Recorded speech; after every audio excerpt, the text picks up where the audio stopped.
আসসালামু আলাইকুম দর্শক, বিকেলের নাস্তার জন্য পারফেক্ট একটা পেঁয়াজুর রেসিপি শেয়ার করব। আজকের এই পেঁয়াজু আমি একদম অল্প উপকরণে তৈরি করেছি, আর কিভাবে তৈরি করেছি জানার জন্য পুরো ভিডিওটি প্রথম থেকে শেষ পর্যন্ত দেখার অনুরোধ থাকলো। প্রথমেই আমি পৌনে 1 কাপ পরিমাণে মসুর ডাল ধুয়ে ভিজিয়ে রেখেছিলাম 3-4 ঘন্টার মতো। আমি সেটাকে ব্লেন্ডারে ব্লেন্ড করে তারপরে একটা মিক্সিং বলে নিয়েছি ঢেলে। এখন একে একে এখানে আমি অন্য কিছু উপকরণ অ্যাড করে দিব। আমি একটু বেশি করে পেঁয়াজ কুচি ব্যবহার করেছি। আমি প্রায় 1 কাপ পরিমাণে পেঁয়াজ কুচি এখানে ব্যবহার করেছি, আর এটার মধ্যে আমি খুব বেশি উপকরণ ব্যবহার করব না। এখন দিয়ে দিয়েছি কাঁচামরিচ কুচি, আর ব্যবহার করব লবণ, হলুদ গুঁড়ো, লাল মরিচের গুঁড়ো, আর একটু করে ধনিয়ার গুঁড়ো, জিরার গুঁড়ো। আমি 1 চা চামচ করে ধনিয়ার গুঁড়ো, জিরার গুঁড়ো ব্যবহার করেছি। লবণ ব্যবহার করেছি স্বাদ মতো, আর হলুদ গুঁড়ো ব্যবহার করেছি 1 চা চামচ, লাল মরিচের গুঁড়ো ব্যবহার করেছি 2 চা চামচের মতো। সব কিছু একসাথে মিশিয়ে আমি এরকম একটা মিশ্রণ তৈরি করে নিয়েছি। আমি আর কিছুই কিন্তু অ্যাড করিনি।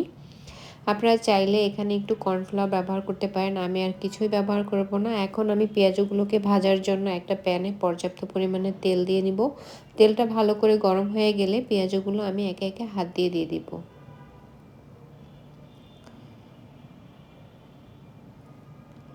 আর মসুর ডাল ব্যবহার করলে কিন্তু এই পেঁয়াজুটা মোটামুটি ভালোই মচমচে হয়।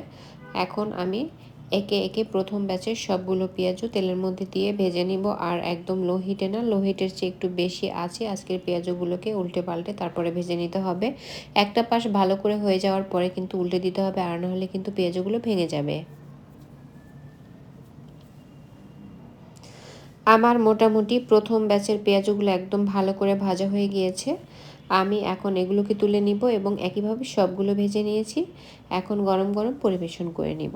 আর আজকের এই পেঁয়াজুটা ঝটপট যদি কোনো নাস্তা তৈরি করার প্রয়োজন হয় তখনকার জন্য পারফেক্ট একটা রেসিপি, আর বিকালের নাস্তা হিসেবে তো এর জুড়ি নেই। আর এটি কিন্তু খেতেও অনেক বেশি মজা হয়, ছোট বড় সকলেই খেতে অনেক বেশি পছন্দ করে।